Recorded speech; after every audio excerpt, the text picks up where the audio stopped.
नमस्कार श्रोते हो. आकाशवाणी नागपूरच्या वृत्तविभागातर्फे सादर केला जाणारा साप्ताहिक मुलाखतीचा कार्यक्रम दृष्टिक्षेप यामध्ये मी मेधा नांदेडकर आपणा सगळ्यांचं स्वागत करते. श्रोते हो, नुकताच देशाचा केंद्रीय अर्थसंकल्प सादर झाला आहे. हा अर्थसंकल्प म्हणजे केवळ आकड्यांचा खेळ नाही, तर तो आपल्या दैनंदिन जीवनावर, रोजगारावर, महागाईवर, शिक्षणावर आणि देशाच्या एकंदरीतच भविष्यावर परिणाम करणारा महत्त्वाचा दस्तऐवज आहे. आज या विषयावर सखोल चर्चा करण्यासाठी आपल्यासोबत आहेत प्रसिद्ध अर्थतज्ज्ञ श्री मिलिंद कानडे सर. सर नमस्कार. नमस्कार मॅडम. स्वागत आहे आपलं या कार्यक्रमात. धन्यवाद मॅडम.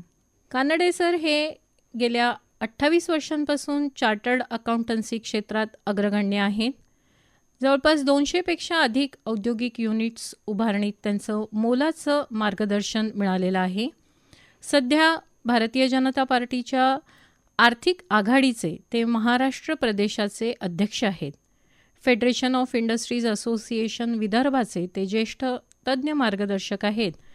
अनेक सामाजिक संस्था आणि उपक्रमांमध्ये त्यांचा सक्रिय सहभाग असतो आणि केंद्रीय अर्थसंकल्पाचं विश्लेषण सोप्या पद्धतीनं समजावून सांगण्याची त्यांची विशेष हातोटी आहे. त्यामुळे सर आज आपण आपल्या चर्चेकडे वळूया. जरूर. सर, सगळ्यात महत्त्वाचं क्षेत्र जे असतं ते असतं आरोग्य क्षेत्र. आरोग्य क्षेत्रामधल्या खर्चाचा अर्थव्यवस्थेवर काय दीर्घकालीन परिणाम होऊ शकतो आपल्याला अर्थसंकल्पातनं काय कळून येत आहे? सुदृढ आरोग्य संपन्न समाज असावा हे प्रत्येक सरकारचं ध्येय आणि उद्दिष्ट असतं.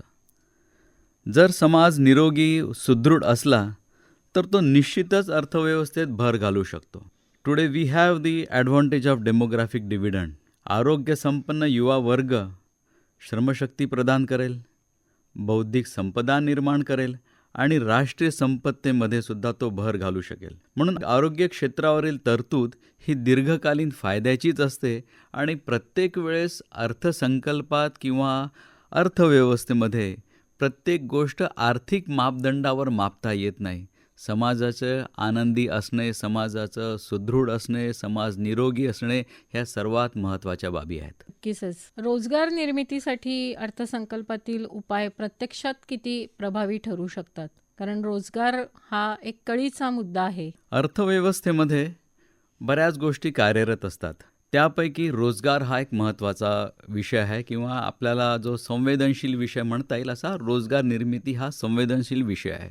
पंतप्रधान मोदीजींच्या कार्यकाळात जे अर्थसंकल्पात धोरण सातत्य राखले गेले आहे ते गेल्या 12 वर्षात पायाभूत सुविधा वाढविण्यावर प्रत्येक अर्थसंकल्पात भरीव तरतुदी केल्या गेल्या. त्यामुळे रस्ते, वीज, पाणी, रेल्वे, हवाई वाहतूक, संवाद साधणे यामध्ये 100 लाख कोटींची कामे झाली. त्याद्वारे व्यवसायाच्या अनेक संधी निर्माण झाल्या. उत्पादन वाढले, व्यापार उदीम वाढला, सेवा क्षेत्राचा विस्तार झाला आणि बिझनेस कॉन्फिडन्स वाढला. एकूणच काय, अर्थसंकल्पातील हे उपाय रोजगार निर्मितीसाठी प्रत्यक्षात प्रभावी ठरल्याचे दिसून येत आहे. रोजगार निर्मितीसारखाच एक आणखीन महत्त्वाचा आणि सर्वसामान्यांच्या दृष्टीने खूप महत्त्वाचा असलेला मुद्दा म्हणजे महागाई आणि त्या महागाईच्या नियंत्रणासाठी अर्थसंकल्पात अशा कोणत्या तरतुदी करण्यात आलेल्या आहेत? महागाई वाढण्याचे 2 प्रमुख कारण असतात. त्यापैकी एक पहिलं कारण आहे आर्थिक तूट. त्याला साध्या सोप्या म्हणजे इंग्लिशमध्ये आजकाल म्हणणं जास्ती सोपं जातं.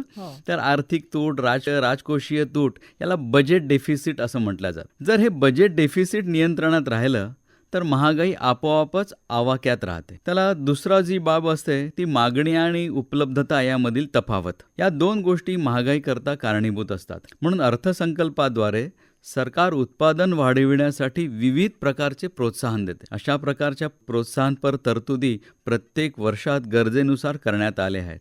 त्यामुळे आज महागाईचा दर बऱ्याच काळापासून नियंत्रणात आहे.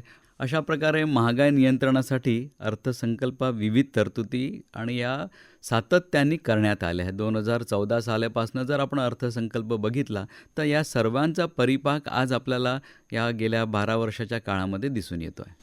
नक्कीच. म्हणजे दिलासादायक नक्कीच आहे. अशीच तरतुदी केलेल्या आहेत या याच्यामध्ये. संरक्षण क्षेत्राची आधुनिकता किंवा संरक्षण क्षेत्राला बळकटी मिळण्याच्या दृष्टीने आणि आपण बघतोय की स्वदेशी तंत्रज्ञानसुद्धा विकसित झालं तर त्याचा देखील आपल्या देशाला फायदा होणार आहे. तर याच्यामध्ये जवळपास 15% वाढीची तरतूद केलेली आपल्याला दिसून येते आहे. तर या संदर्भात आपण काय सांगाल? जागतिक पटलावर जर आपण बघितलं तर सगळीकडे कोलाहल माजला आहे.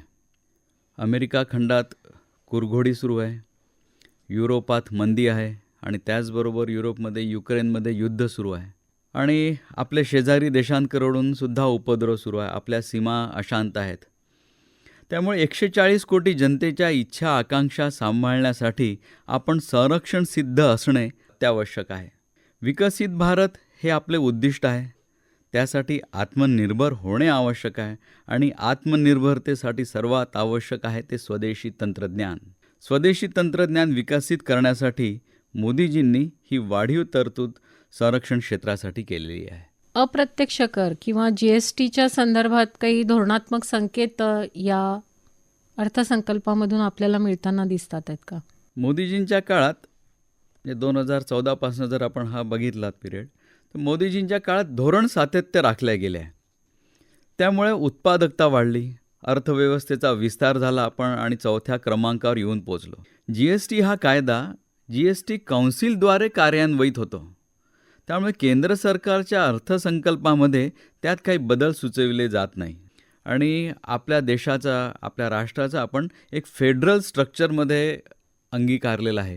त्याच्यामुळे फेडरल स्ट्रक्चरचा कणा याद्वारे मजबूत होतो असे माझे मत आहे आणि या धोरणाद्वारेच GSTमध्ये कुठल्याही प्रकारचे बदल या अर्थसंकल्पात सुचविले जात नाहीत. सर, आत्ताच आपण विकसित भारताचा उल्लेख केला आणि त्याच्या उद्दिष्ट साधण्यासाठी म्हणूनच हा अर्थसंकल्प सादर करण्यापूर्वी आपल्या अर्थमंत्री ज्या आहेत निर्मला सीतारामन यांनी त्याचा उल्लेख केलेला होता.